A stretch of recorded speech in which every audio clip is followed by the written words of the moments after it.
बिस्मिल्लाहिर्रहमानिर्रहीम। Candle academy Pakistan में खुशामदीद students. Chapter number 11 electrostatics के एमसीक्यूज़ रहते थे, तो उनके बारे में काफ़ी बच्चों के कमेंट्स आए हैं कि ये एमसीक्यू सॉल्व करवाएं। तो हम स्टार्ट करने वाले हैं आज के लेक्चर में।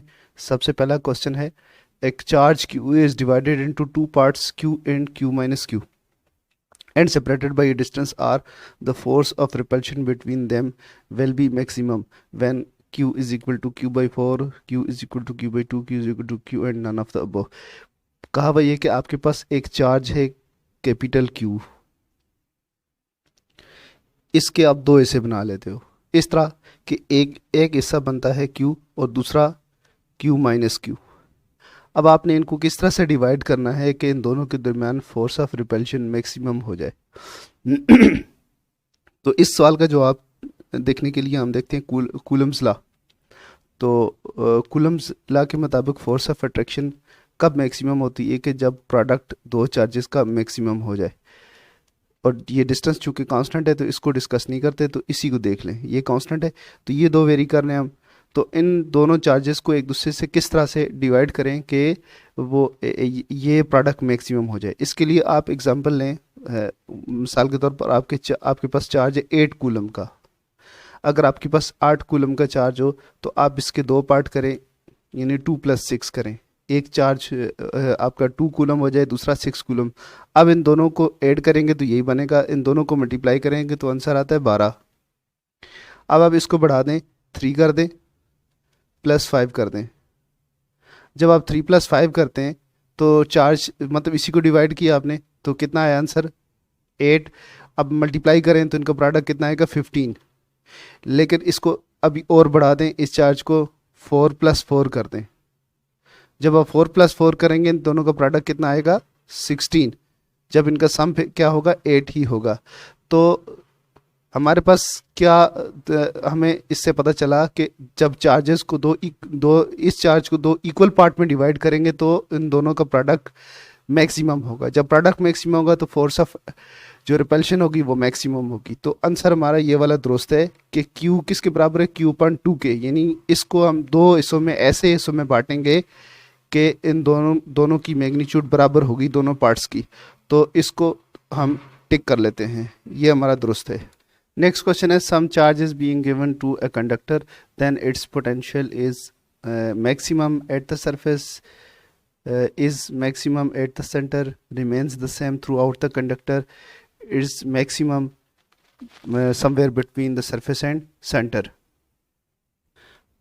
आपके पास अगर एक क्लोज्ड सरफेस हो, एक क्लोज सरफेस है, ये हॉलो नहीं है बट ये क्लोज्ड है और ये कंडक्टिंग मटेरियल है, कंडक्टर है। अगर इसके ऊपर आप चार्ज स्प्रिंकल कर देंगे, चार्ज दे देंगे तो सारे का सारा चार्ज इसकी सरफेस के ऊपर एक्यूमुलेट हो जाएगा। इसके अंदर कहीं भी इलेक्ट्रिक फील्ड इंटेंसिटी आप देखना चाहेंगे तो इलेक्ट्रिक फील्ड इंटेंसिटी इसके अंदर 0 होगी। जब इलेक्ट्रिक फील्ड इंटेंसिटी जो है इसकी 0 होगी तो इलेक्ट्रिक पोटेंशियल भी अंदर 0 हो जाएगा। जैसा कि हमें पता है कि इलेक्ट्रिक पोटेंशियल किसके बराबर होता है, ED के बराबर होता है। ED electric field intensity into distance. तो अगर इलेक्ट्रिक फील्ड इंटेंसिटी 0 होगी तो जाहिर सी बात है पोटेंशियल भी 0 होगा। तो कंडक्टर की अंदर या उसकी किसी भी जगह पे इलेक्ट्रिक फील्ड आपको मिलने वाला नहीं है, इलेक्ट्रिक फील्ड इंटेंसिटी ज़्यादा पोटेंशियल भी नहीं होगा। तो ये पोटेंशियल मैक्सिमम सरफेस के ऊपर होगा। आप इसको देख सकते हैं, टॉपिक है आपका इलेक्ट्रिक फील्ड इंटेंसिटी इनसाइड हालो चार्ज सरफेस। तो उसमें ये एक्सप्लेन किया हुआ है कि कंडक्टर के ऊपर जब चार्ज स्प्रिंकल करेंगे तो वो आउटर सरफेस के ऊपर चला जाता है। तो जहाँ पे चार्ज होगा उसी जगह पे आपको इलेक्ट्रिक फील्ड इंटेंसिटी मिलेगी और वहीं उसका पोटेंशियल होगा। तो लिहाजा ये पहले वाली ऑप्शन दुरुस्त है, इसको टिक कर लेते हैं कि maximum at the surface. Next question है क्वेश्चन नंबर 3।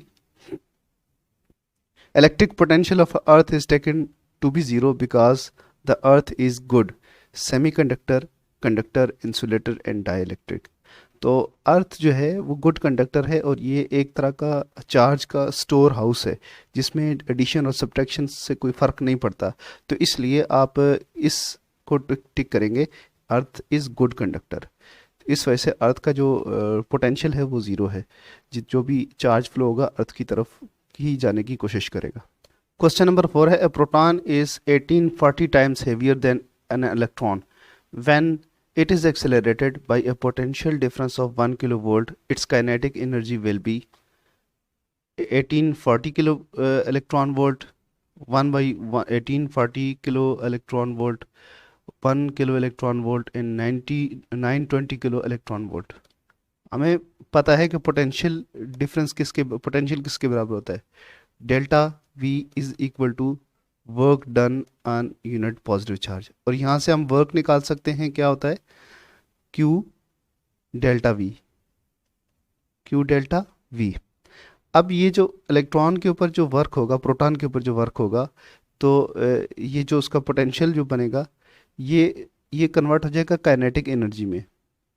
तो हम लिख सकते हैं कि ये क्या है, अब काइनेटिक एनर्जी बन जाएगी। जब हम इतना पोटेंशियल उसको देंगे तो ये वर्क किस फॉर्म में अपीयर होगा, काइनेटिक एनर्जी में। तो हम लिख सकते हैं Q डेल्टा V। अब इसमें अगर आप वैल्यूज पुट करें तो Q क्या है, 1E, kinetic energy is equal to Q is equal to 1E। अब देखें, इलेक्ट्रॉन का चार्ज, प्रोटॉन का चार्ज 1E है, और जो डेल्टा V है हमारे पास वो कितना गिवन है, ये 1 किलो वोल्ट गिवन है। तो इसको हम 1 किलो वोल्ट से मल्टीप्लाई कर देते हैं, तो कितना बनती है काइनेटिक एनर्जी, आपको यहाँ से इजीली मिल जाएगी। 1 इंटू 1 1 होता है, और ये हो जाएगा 1 किलो इलेक्ट्रॉन वोल्ट। तो देखें ये ऑप्शन कहाँ पे है, ये ऑप्शन है यहाँ पे, तो हम इसको टिक कर लेते हैं, ये ऑप्शन दुरुस्त है। नेक्स्ट क्वेश्चन है, a capacitor is charge with a battery and then it is disconnected, a slab of dielectric is now inserted between the plates, then ये ऐसा है कि एक कैपेसिटर को चार्ज किया है बैटरी की मदद से, और देन बैटरी को रिमूव कर दिया गया है। बैटरी रिमूव करने के बाद इसके अंदर फिर एक डाइलेक्ट्रिक की स्लैब रख दी गई है। अब पूछा हुआ ये है कि क्या होगा, the charge in the plate reduces and potential difference increases. Potential difference between the plates increases, stored energy decreases, and the charge remains same. Potential difference between plates decreases, stored energy decreases, and charge remains same. Potential difference between the plates decreases stored. Simple बात यह है कि अगर हम एक capacitor को charge करते हैं तो उसके बाद अगर हम उसके अंदर स्लेब रख दें, हटा दें, कुछ भी कर लें, उसका जो चार्ज स्टोर होता है वो प्लेट के अंदर होता है, वो डाइलेक्ट्रिक के अंदर नहीं होता। तो चार्ज तो सेम रहेगा। Number 1, Q is same, charge is same.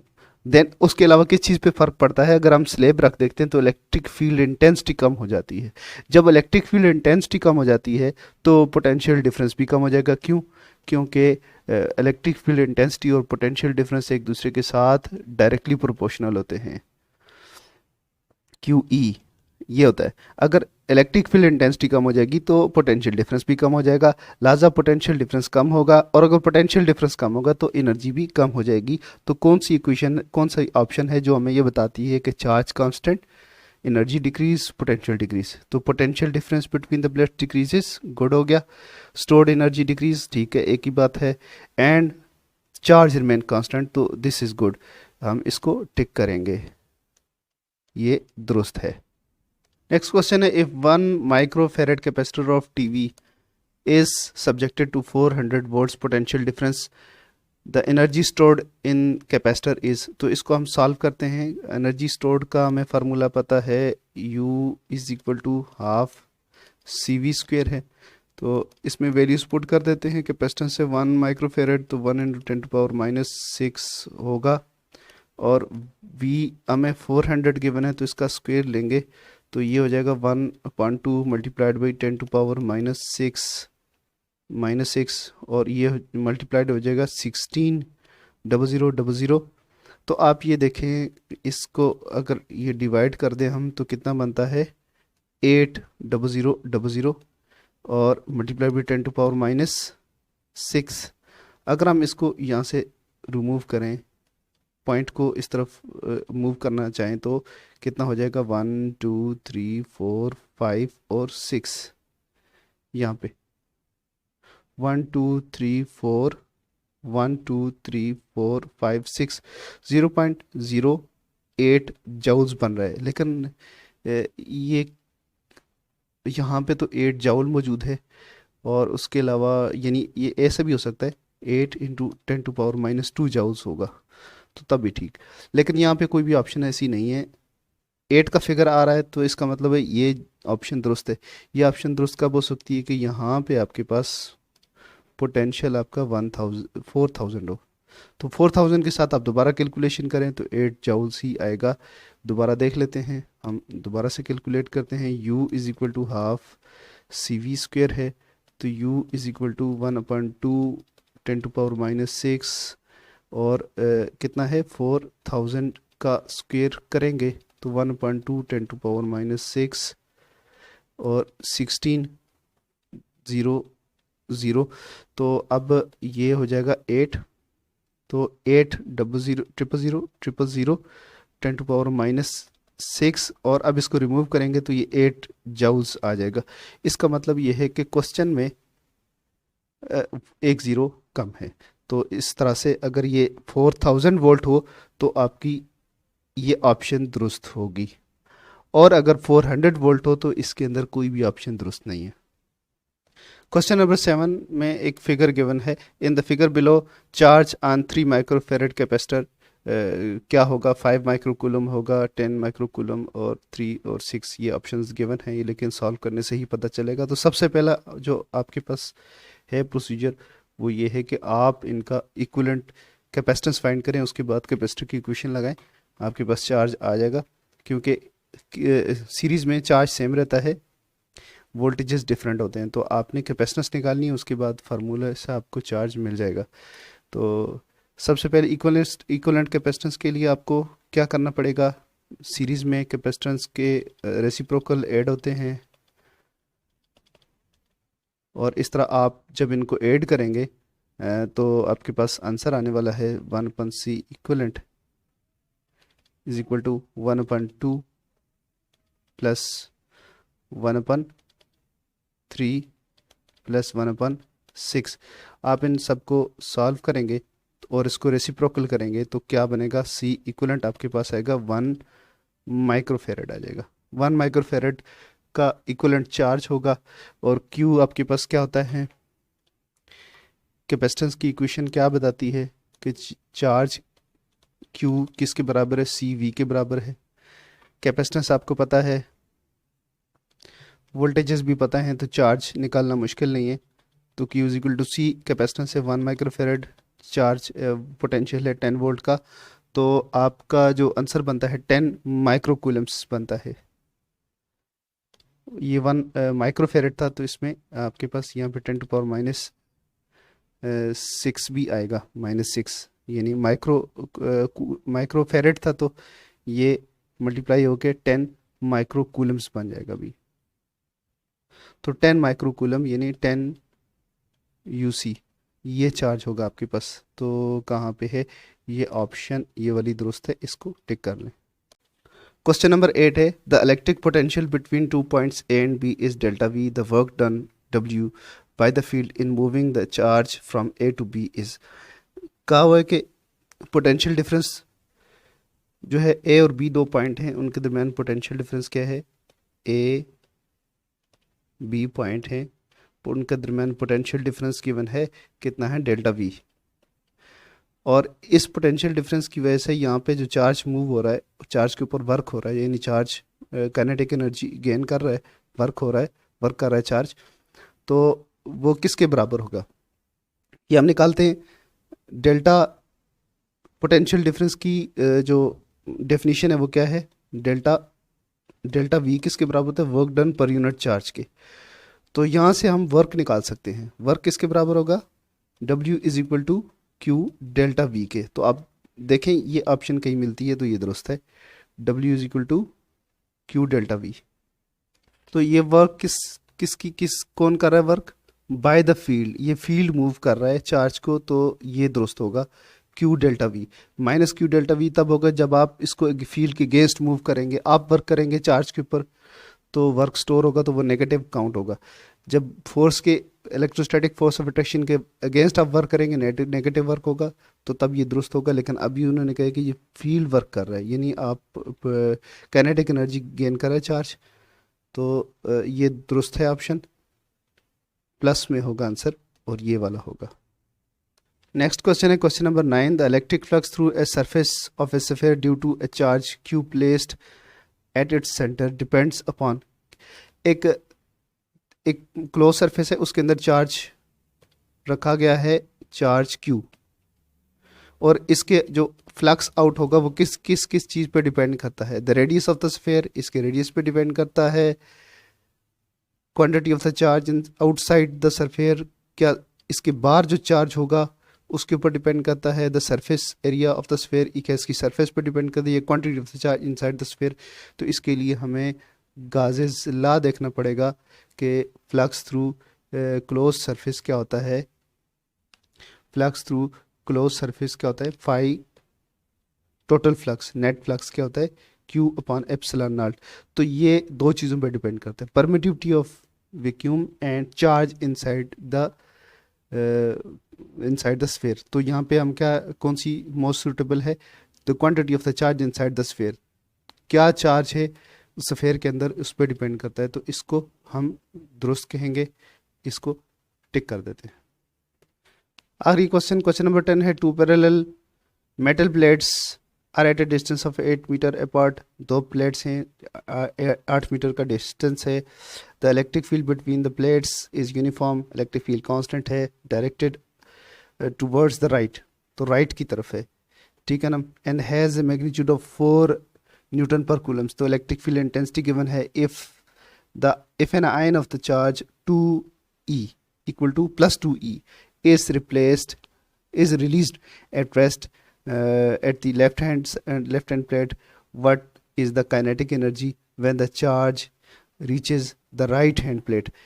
देखें इस तरह से है, एक प्लेट है, इलेक्ट्रिक फील्ड इंटेंसिटी की डायरेक्शन यू है, ठीक है, इसका मतलब ये हुआ कि ये प्लस है और ये माइनस का। एक चार्ज जो कि 2e के बराबर है, 2e और प्लस का चार्ज है, तो ये यहाँ से शूट करेगा इस तरफ, ठीक है, तो ये in the direction of electric field shoot करेगा क्योंकि पॉजिटिव चार्ज है।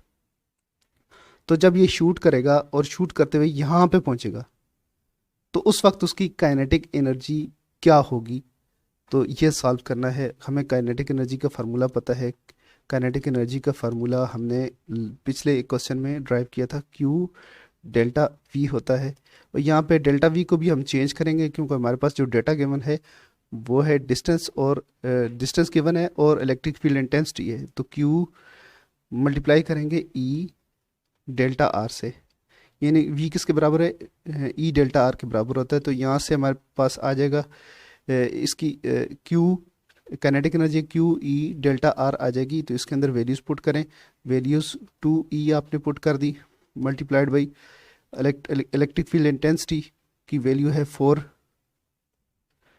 और डेल्टा आर डिस्टेंस आपको गिवन है 8 मीटर। तो आपके पास यहाँ पे आ जाएगा, क्या होगा, 64, 2 4s are 8 और 8 8s are 64। तो आंसर क्या आएगा, 64 इलेक्ट्रॉन वोल्ट्स, 64 इलेक्ट्रॉन वोल्ट्स इसका आंसर है।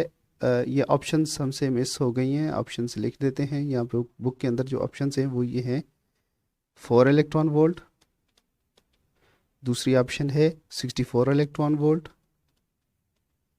और 32 इलेक्ट्रॉन वोल्ट, और है 16 इलेक्ट्रॉन वोल्ट। तो आपके पास दुरुस्त ऑप्शन है 64 इलेक्ट्रॉन वोल्ट, इसको आप टिक करेंगे। इसके साथ ही चैप्टर नंबर 11 के MCQs ख़त्म हो गए। इजाज़त दीजिए, अल्लाह हाफिज़।